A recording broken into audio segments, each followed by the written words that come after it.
আল্লাহ নবী সাল্লাল্লাহু আলাইহি ওয়াসাল্লাম বলেন, আসহাবি কান নুজুম ফাবিআইহিম ইহতাদাইতুম ইহতাদাইতুম। ও আমার উম্মত, তোমরা যদি আমার সাহাবীদের একজন অনুসরণ করো, আমার সাহাবীরা হচ্ছে তারাকারাজির মতন, যেমনি ভাবে নদীর মাঝি যেমনি ভাবে তারকা দেখে দেখে তার পথ নির্ধারণ করে, ও উম্মত, তোমরা যদি আমার সাহাবীদের মধ্যে থেকে কোন এক সাহাবীর অনুসরণ করো, তাহলে তোমরাও হেদায়েত প্রাপ্ত হয়ে যাবা। যেমনি একটা সাহাবীর অনুসরণ করো। তো সাহাবায়ে কেরাম কেমন ছিলেন, ওনাদের আদর্শ কেমন ছিল? তারা ইসলামকে মানুষের কাছে হাসির পাত্র বানান নাই। ওমর রাদিয়াল্লাহু তাআলা আনহুর সামনে বলে, দুজন যুবক এক যুবককে ধরে নিয়ে আসছে, বলতেছে, ইয়া আমিরুল মুমিনিন, এই যে যুবক, এই যুবক আমার পিতার হত্যাকারী, সে আমার পিতাকে হত্যা করেছে, অতএব আমার পিতার হত্যা আমি বিচার চাইতেছি, যাতে করে তাকে আপনি মৃত্যুদণ্ড আদেশ করেন। এই জন্য যুবকরা এই যুবককে ওমর রাদিয়াল্লাহু তাআলা আনহুর কাছে নিয়ে আসে। ওমর রাদিয়াল্লাহু তাআলা আনহু ওই যুবককে জিজ্ঞাসা করতেছে, ঘটনা কি, আসল ঘটনা বলো। তখন সে বলতেছে, হুজুর, আমি তো একটা গাছের নিচে বিশ্রাম নিতেছিলাম, পাশে আমার উটটা ছিল, বিশ্রাম থেকে যখন আমি উঠলাম, উঠার পর দেখতেছি আমার উটটাকে আমি খুঁজে পাইতেছি। যখন আমি খোঁজ করতে গেলাম সামনের দিকে, যখন অগ্রসর হলাম, সামনে গিয়ে দেখি আমার উটটা মৃত অবস্থায় রয়েছে, কে জানে মেরে ফেলেছে। তো ওখানে আমি ওনার বাবাকে দেখতে পেয়েছি। তো আমি ভাবছি উনি বুঝে আমার উটটাকে হত্যা করছে। এই জন্য ওনার সাথে তর্ক বিতর্ক করতে যাই অনিচ্ছাকৃত ভাবে আমি তার মাথার মধ্যে আঘাত করছি, এই আঘাতে সে মারা গেছে। আসলে আমি ইচ্ছা করে কাজটা করিনি, নিজের ভুল স্বীকার করছি। তখন আমিরুল মুমিনিন বলতেছেন, তুমি তো অন্যায় করেছো, যদিও তোমার উটকে যদি সে হত্যা করে থাকে, তাহলে তার মুক্তি কোন হিসেবে তুমি তার কারণ দিতে পারতা, তুমি কেন তাকে হত্যা করো? এই জন্য যেহেতু তার ওই হত্যাকারী ছেলেরা যেহেতু তোমার থেকে মৃত্যুদণ্ড চাইতেছে, অতএব আমি আদেশ করলাম তোমাকে মৃত্যুদণ্ড দেওয়া হবে। কারণ তখন ইনসাফের বিচার চলতেছিল, ঠিক না?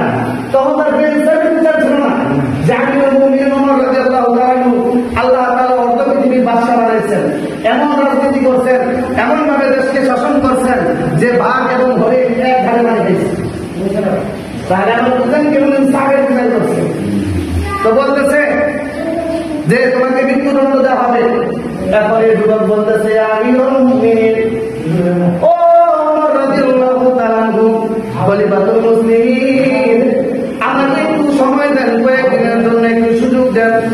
কারণ আমার কিছু দিন রয়েছে, আমার কিছু আমানত আছে, এই আমানতগুলো আমি মানুষের কাছে পৌঁছায় দিয়ে আসি। আমার কিছুদিন রয়েছে, এইগুলো আমি পরিশোধ করার জন্য আমাকে কয়েকটা দিন সুযোগ দেন, সময় দেন। তখন ওমর রাদিয়াল্লাহু তাআলা আনহু বলতেছেন, যুবক, আমি তো তোমাকে একা ছাড়তে পারি না, যদি তোমার জামিনদার হিসেবে কাউকে তুমি রাইখা যাইতে পারো, তাহলে আমি তোমাকে মুক্তি দিতে পারি। ওই যুবক ডাকতে বলে, ইয়া আমিরুল মুমিনিন, আমার বাড়ি যেখানে না, কেউ আমাকে চিনে না, অতএব আমার কোনো ভাই দাদার কারণে যাকে আমি আমার জামিনদার হিসেবে বানিয়ে দিয়ে যাও, যাকে আমি আমার দায়িত্বটা তার উপরে দিয়ে যাব, এমন কোন লোক তো আমার কাছে নাই। তখন আমিরুল মুমিনিন বলতেছেন, যদি না থাকে তাহলে তোমাকে আমি মুক্তি দিতে পারবো না। এই কথাগুলো যখন সাহাবায়ে কেরাম শুনতেছিল, এখন উপস্থিত ছিল আবু যর গিফারী রাদিয়াল্লাহু তাআলা আনহু। আবু যর গিফারী রাদিয়াল্লাহু তাআলা আনহু ডাকতে বললেন, ইয়া আমিরুল মুমিনিন, এই যুবকের জামিনদার আমি হইলাম, আপনি যুবককে মুক্তি দিয়ে দেন। তখন ওমর রাদিয়াল্লাহু তাআলা আনহু বলতেছেন, হে আবু যর, বুঝে শুনে কিন্তু দায়িত্ব নিও, যদি যুবক আর না আসে তাহলে কিন্তু তার মৃত্যুদণ্ডটা তোমার উপর বর্তাবে, তার বদলা তোমাকে কিন্তু মৃত্যুদণ্ড দেওয়া হবে। তুমি যে জামিনদার হচ্ছ, বুঝে শুনে জামিনদার হইও। তখন আবু যর গিফারী রাদিয়াল্লাহু তাআলা বললেন, ঠিক আছে, আমি তার দায়িত্ব নিলাম। এই যুবককে তখন ছেড়ে দিল, ডেট দেওয়া হলে যে আগামী শুক্রবার জুমার নামাজের পর এই যুবককে মৃত্যুদণ্ড দেওয়া হবে। এই যুবক যদি জুমার পরে উপস্থিত হইতে পারে তাহলে এই যুবককে মৃত্যুদণ্ড দেওয়া হবে। আর যদি এই যুবক উপস্থিত না হয় তাহলে আবু যর গিফারীকে মৃত্যুদণ্ড দেওয়া হবে। এই কথা বলিয়া সভা শেষ করলো, যুবককে ছেড়ে দিল। যুবক গেল, যাওয়ার পর আগামী শুক্রবার তখন মসজিদে নববীতে জুমার নামাজ আদায় হলো। জুমার নামাজের পর সমস্ত মানুষ জমায়েত হলো যে যুবককে মৃত্যুদণ্ড দেওয়া হবে। এই যুবক আসবে কি আসবে না? আপনারা কি বলেন, আসবে কি আসবে না? আপনারা লিখে আইতেন, হ্যাঁ, একসাথে বসাই দিচ্ছি মানে শেষ, আমার দায়িত্ব নাই। হ্যাঁ মেরা জায়গা আমি তো চাইলাম, ঠিক না? কিন্তু এই যুবক যখন শুক্রবার জুমার দিন এখনো পর্যন্ত আসতেছে না, তখন লোকেরা বলা বলি করতে শুরু করে দিল, এই যুবক ছাড়ছে, যুবক তারাইতো না।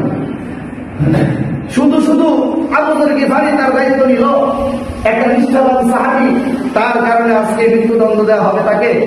মানুষ সবার আফসোস করতেছে, এখনো পর্যন্ত যুবকের খবর নাই, যুবক আসতেছে না। তখন জল্লাদকে ডেকে আনা হলো, যেহেতু যুবক এখনো আসে নাই, জল্লাদকে হুকুম দেওয়া হলো যে আবু যর গিফারীকে কি দেওয়া হোক, মৃত্যুদণ্ড দেওয়া হোক। যেহেতু সে জামিনদার হয়েছে, ওই যুবক এখনো আসে নাই, সে অনুযায়ী তাকে মৃত্যুদণ্ড দেওয়া হবে। এই বলে জল্লাদের হাত কাঁপতেছিল যে হায়, আজকে একটা যুবকের কারণে একটা নিষ্ঠাবান সাহাবী আবু যর গিফারী, এমন সাহাবী আল্লাহ নবী সাল্লাল্লাহু আলাইহি সাল্লামের খেদমত করতে করতে এমন এক সাহাবী হযরত আবু যর গিফারী খাদেমে খৈরুল বাশার সারা জিন্দগি মে না বানায়া না। আল্লাহ নবীর এমন খেদমত করেছে, সারা জিন্দগিতে একটা ঘর বানানোর সুযোগ পান না। এমন সাহাবী আবু যর গিফারী আল্লাহ নবীর খেদমত করতে করতে নিজেকে শেষ করে দিয়েছে।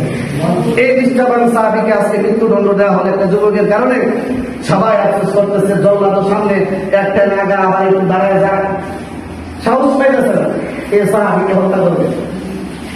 তখন কিছুক্ষণ পর দেখা যাইতেছে মরুভূমির দিক থেকে কে যেন আসতেছে ঘোড়া দিয়ে। সবাই ডাকতে বলল, আমিরুল মুমিনিন, কে জানে মরুভূমিতে আসতেছে, একটু ওয়েট করেন দেখি কে আসতেছে, ওই যুবক কিনা। যখন কাছে আসলো তখন দেখলো যে ঘোড়া দৌড়ায়া যে যুবক তাকে জামিনদার বানিয়ে দিয়ে গেছে, ওই যুবক উপস্থিত। বললেন না, হ্যাঁ, কেমন ইমান গেল? ওয়াদা দিয়ে গেছে, ওয়াদা রক্ষা করছে। আসার পর আমিরুল মুমিনিন উমর রাদিয়াল্লাহু তাআলা জিজ্ঞাসা করতেছে, হে যুবক, তুমি কেন এত দেরি করলা, এত লেট করলা কেন? আর কেন এটা তুমি আসলা? তুমি তো ইচ্ছা করলে না আসতে পারতাম। তুমি যেহেতু তাকে জামিনদার বানিয়ে গেছো, তোমার কথা আবু যর গিফারীকে মৃত্যুদণ্ড দেওয়া হলো, তুমি তো না আসতে পারতা। তখন ওই যুবক উত্তর দিল, ইয়া আমিরুল মুমিনিন, আমি ইচ্ছা করলে আমি এই কাজ করতে পারতাম, ইচ্ছা করলে আমি না আসতে পারতাম, কিন্তু কেন আসছি জানেননি?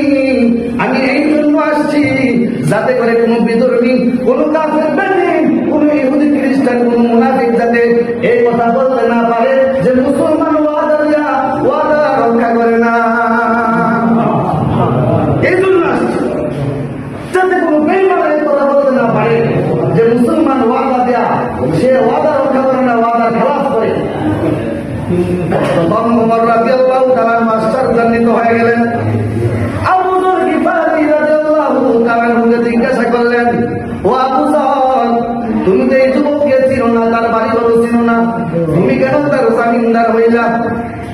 তখন আবু যর গিফারী উত্তর দিল, ইয়া আমিরুল মুমিনিন, আমি এই জন্য তার জামিনদার হয়েছি যাতে করে কোনো বিধর্মী, কোনো মুনাফিক, কোনো কাফের বেঈমান যাতে এই কথা বলতে না পারে একটা মুসলমান ভাই বিপদের মধ্যে পড়ছে, আরেকজন মুসলমান ভাই তার সহযোগিতায় এগিয়ে আসলো না। কেমন চিন্তা করছে?